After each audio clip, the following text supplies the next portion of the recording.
from Fargo and serving you on TV, online, and on the go. This is Valley News Live at 5.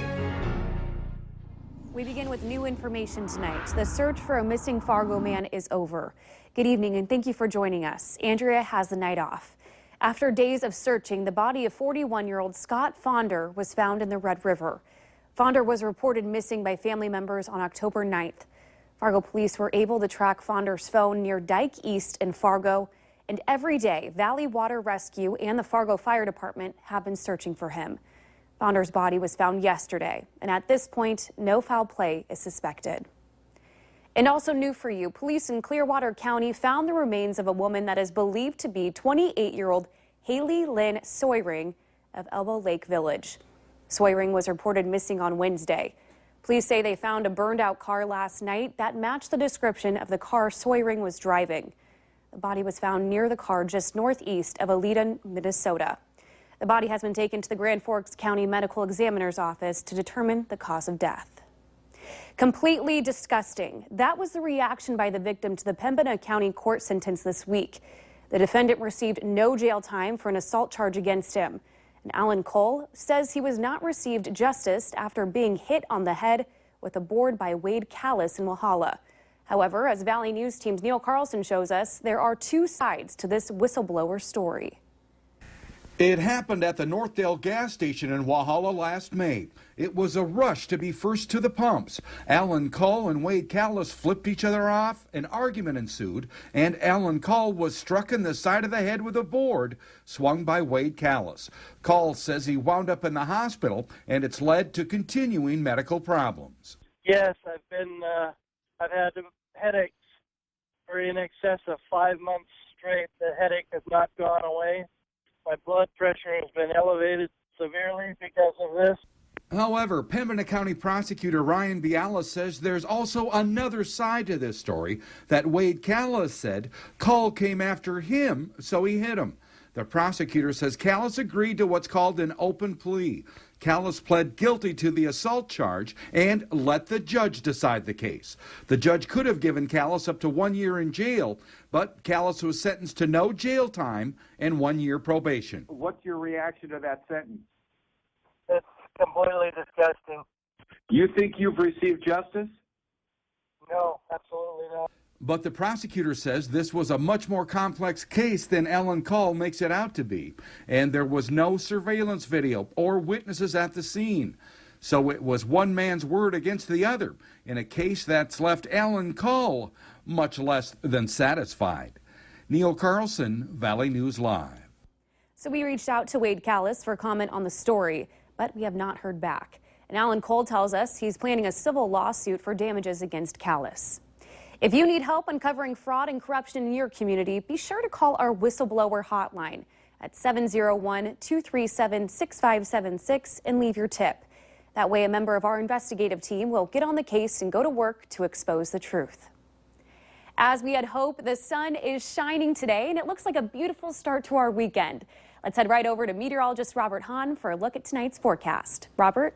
Yeah, it took a while to get in here to the Fargo-Moorhead area, but certainly nice to see that sun shining here. It's been shining for a while off towards the west, and that allowed temperatures to warm up into the 60s off towards the west. Still in the 50s along the valley, and 49 your cold spot over in Bemidji. Now, the breezes did make it feel a touch cooler out there, and still seeing some breezy conditions gusting as high as 30 miles per hour at times. Those winds will subside as we head through tonight and become light and remain light as we head through your Saturday. There are the clouds still clearing from west to east. We'll see some mostly clear skies tonight, and if you're out late, looks like a chance for northern lights once again, not only tonight, but over the next several nights. A few showers out there dotting the landscape in northern Minnesota. Those will continue to move off towards the east and dissipate. I think we stay dry here in the Fargo-Moorhead area. Temperatures dipping down into the low 50s by the 7 o'clock hour and then into the upper 40s by 8 and 9 o'clock. The weekend is here. How's the weather looking? We'll let you know coming up in just a few minutes. All right. Thanks, Robert.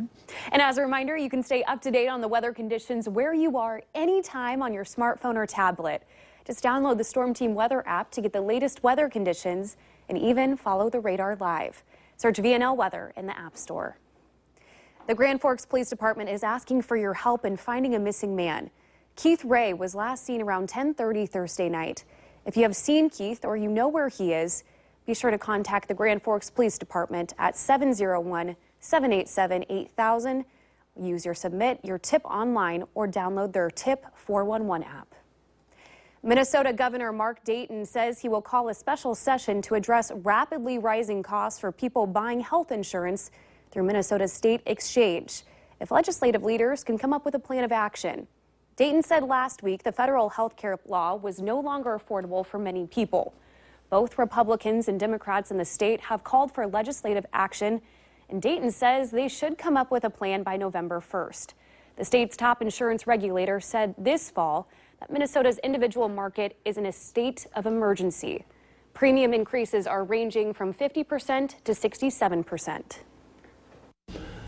Being severely affected by these increases, people who don't qualify for the federal tax credits, buying in the individual market, and given that now both leaders of both parties have called for a special session, again, it gives me a glimmer of hope.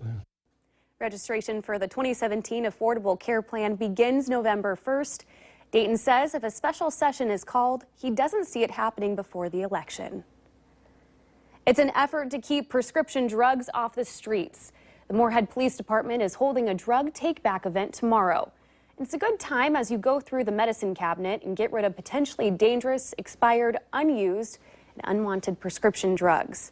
You can bring them to the Main Avenue Hornbachers from 10 to noon, or the Southside Hornbachers from noon to 2. You're asked to bring pills in the bottle or put them in a Ziploc bag. Liquids should be sealed in a bottle, then placed back in a Ziploc bag. And it's free and anonymous, no questions asked.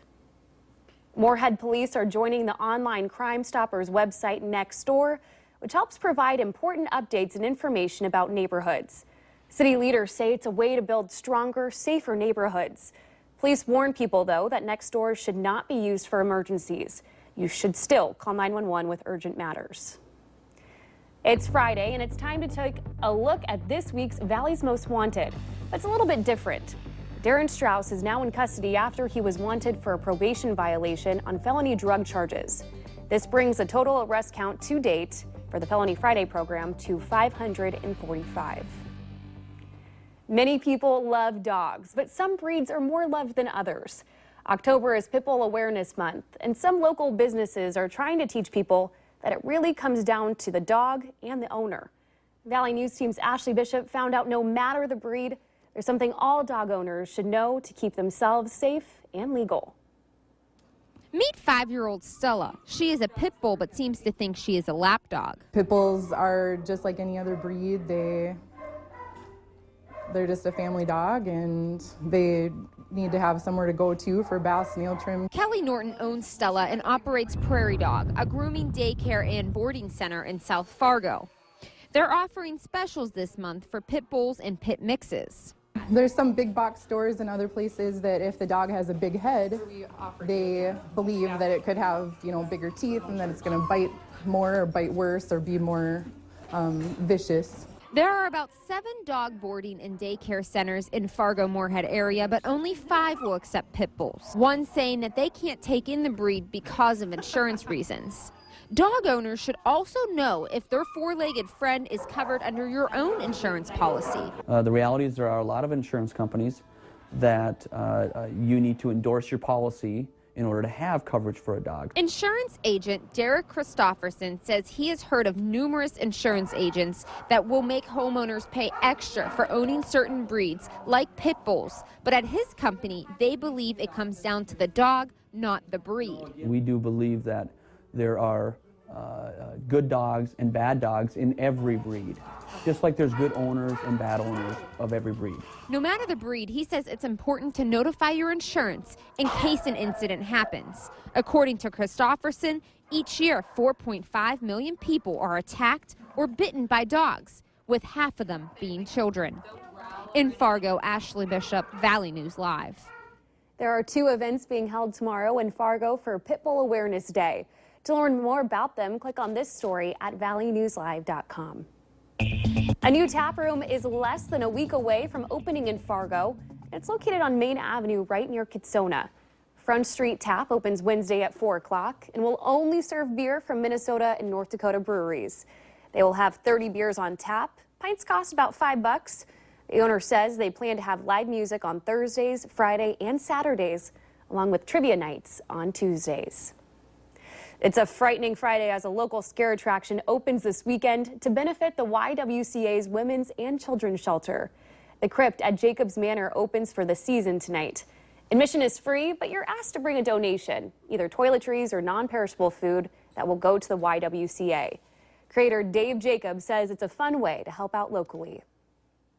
I think it's important to give back to your community. You know, a lot of people try to do things in their own way, and this is a way for me to, it's my creative outlet, but I have a lot of friends that help with that as well. We have a link to their Facebook page. Just go to Valley News Live and click on our hot button. The Bison football team are on the road today, making the trip to Western Illinois and looking to get back on track after the loss to South Dakota State. You can watch the game on KVLY. Coverage starts at 5 o'clock tomorrow with the Farmers Union Insurance Bison football pregame show. Alex Egan's one-on-one interview with senior offensive lineman Jack Plankers. Kickoff between the Bison and Leathernecks is at 6.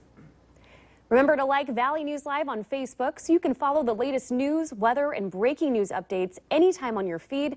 Just search Valley News Live, like our page, and you'll stay informed throughout the entire day. Still ahead tonight, have you purchased any of these items from Target recently? Well, if you have, they're under a recall. Stay tuned and we'll tell you why. We're seeing a little bit of sunshine today. We're going to see a lot more as we head through the weekend, and that'll help warm us on up. How warm do we get? We'll let you know right after this.